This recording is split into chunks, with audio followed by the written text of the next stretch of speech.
ಚಾಮರಾಜ ನಗರಸಭೆ ಪೌರಾಯುಕ್ತ ರಾಮದಾಸ್ ಅವರ ನೇತೃತ್ವದಲ್ಲಿ ಪರಿಸರ ಮತ್ತು ಆರೋಗ್ಯ ಇಲಾಖೆಯ ಅಧಿಕಾರಿಗಳು ನಗರದ ಅಂಗಡಿ, ಬೇಕರಿ, ಇತರ ಅಂಗಡಿಗಳ ಮೇಲೆ ಮಿಂಚಿನ ಕಾರ್ಯಾಚರಣೆ ನಡೆಸಿ ಪ್ಲಾಸ್ಟಿಕ್ ಬ್ಯಾಗ್ಗಳನ್ನು ವಶಪಡಿಸಿಕೊಂಡಿದ್ದಾರೆ. ಮಾಲೀಕರಿಗೆ ದಂಡ ಹಾಕಿದ್ದು, ಅಂಗಡಿ ಪರವಾನಗಿ ಇಲ್ಲದ ಅಂಗಡಿಗಳಿಗೂ ದಂಡ ವಿಧಿಸಲಾಗಿದೆ. ಒಂದು ವಾರದೊಳಗೆ ಪರವಾನಗಿ ಮಾಡಿಸಿಕೊಳ್ಳುವಂತೆ ಅಂಗಡಿ ಮಾಲೀಕರಿಗೆ ನೋಟಿಸ್ ಅನ್ನು ಜಾರಿಗೊಳಿಸಲಾಗಿದೆ.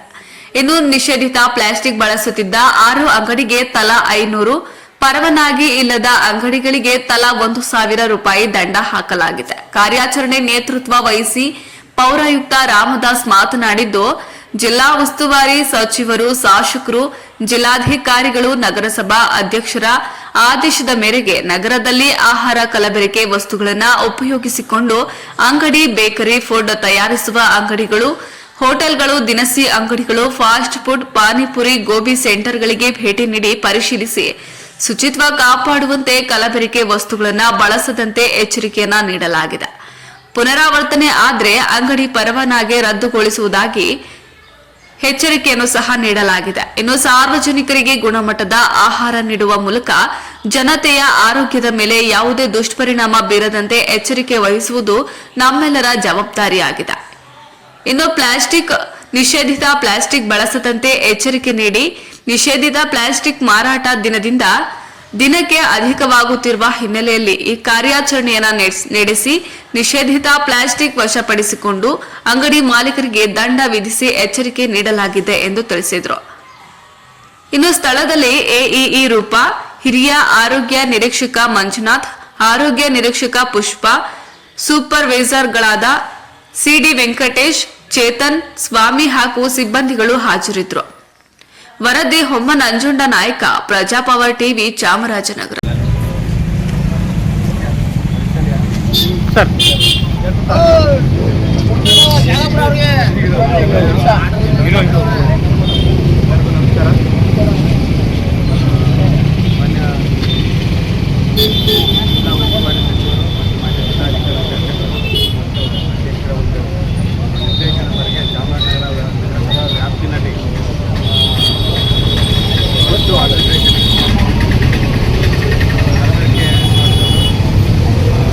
ಆಹಾರ ಪದಾರ್ಥ ತಯಾರು ಮಾಡ್ತಾ ಇದ್ದಾರೆ.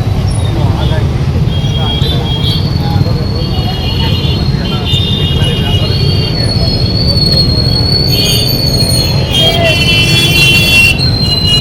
ಭೇಟಿ ನೀಡಿ ಎಲ್ಲ ಭೇಟಿ ನೀಡಿ ಪರಿಶೀಲನೆ ಮಾಡಿ ಕ್ರಮ ತಗೊಳ್ಳಬೇಕು. ಅದರಂತೆ ನಾವು ಈ ದಿನ ಕಾರ್ಯಾಚರಣೆ ಮಾಡ್ತಾ ಇದ್ದೀವಿ. ಸುಮಾರು ಬೇಕರಿಗಳಿಗೆ ಮತ್ತು ಹೋಟೆಲ್ಗಳಿಗೆ ನೆಕ್ಸ್ಟು ಫುಡ್ ತಯಾರು ಮಾಡ್ತಕ್ಕಂಥ ಅಂಗಡಿಗಳಿಗೆ ನಾವು ಭೇಟಿ ನೀಡಿ ನೋಟಿಸ್ಗಳನ್ನು ಕೊಟ್ಟಿದ್ದೀವಿ. ಮತ್ತು ನಿಷೇಧಿತ ಪ್ಲಾಸ್ಟಿಕ್ಕನ್ನು ಅಂಗಡಿಗಳಿಗೆ ನಿಷೇಧಿತ ಪ್ಲಾಸ್ಟಿಕ್ಕನ್ನು ವಶಪಡಿಸ್ಕೊಂಡು ಅವರಿಗೆ ಪೆನಾಲ್ಟಿನೂ ಕೂಡ ನಾವು ಇವತ್ತು ಹಾಕಿದ್ವಿ. ಮೊದಲನೇ ನೋಟಿಸನ್ನು ನಾವು ಇಶ್ಯೂ ಮಾಡಿದ್ವಿ. ಅಂತಿಮವಾಗಿ 3 ನೋಟಿಸನ್ನು ಇಶ್ಯೂ ಮಾಡಿದ್ವಿ. ಆದರೂ ಕೂಡ ಅವರು ಎಚ್ಚೆತ್ತುಕೊಳ್ಳಲ್ಲ ಅಂತಂದರೆ ಶಿಸ್ತು ಕ್ರಮ ತಗೊಂಡು ಅಂಗಡಿಗಳನ್ನು ಅಥವಾ ಹೋಟೆಲ್ಗಳು ಅಥವಾ ಅವರು ಬೀದಿ ಬದಿ ವ್ಯಾಪಾರಗಳು ಮಾಡ್ತಕ್ಕಂಥ ಇದನ್ನು ಸೀಸ್ ಮಾಡೋದು ಮತ್ತು ಮುಚ್ಚುವಂಥ ಕೆಲಸವನ್ನು ನಾವು ಮಾಡ್ತಾಯಿದ್ವಿ.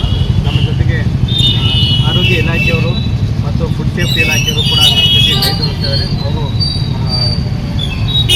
ಆಹಾರವನ್ನು ಸರಬರಾಜು ಮಾಡಿದ್ದಲ್ಲಿ ಅವರು FIR ಮಾಡಿಬಿಟ್ಟು FIR ದಾಖಲು ಮಾಡಿ ಅವ್ರ ಮೇಲೆ ಸೂಕ್ತ ಕ್ರಮ ತಗೊಳ್ತಾರೆ.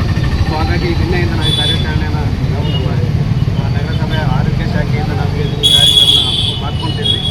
ಒಂದು ವಾರದಲ್ಲಿ 3 ದಿನ ನಗರ ವ್ಯಾಪ್ತಿನಲ್ಲಿ ನಾವು ಇದೇ ರೀತಿ ನಾವು ಎಲ್ಲ ಅಂಗಡಿಗಳಿಗೂ, ಹೋಟೆಲ್ಗಳಿಗೂ ಮತ್ತು ಆಹಾರ ಪದಾರ್ಥ ತಯಾರು ಮಾಡ್ತಕ್ಕಂಥ ಅಂಗಡಿಗಳಿಗೆ ಎಲ್ಲ ಕಡೆ ಭೇಟಿ ನೀಡಿ ಪರಿಶೀಲನೆ ಮಾಡಿ ಜನಗಳಿಗೆ ಮತ್ತು ಸಾರ್ವಜನಿಕರಿಗೆ ಒಳ್ಳೆಯ ಊಟ ಮತ್ತು ಒಳ್ಳೆಯ ತಿಂಡಿ ಪದಾರ್ಥಗಳನ್ನ ಕೊಡಬೇಕು.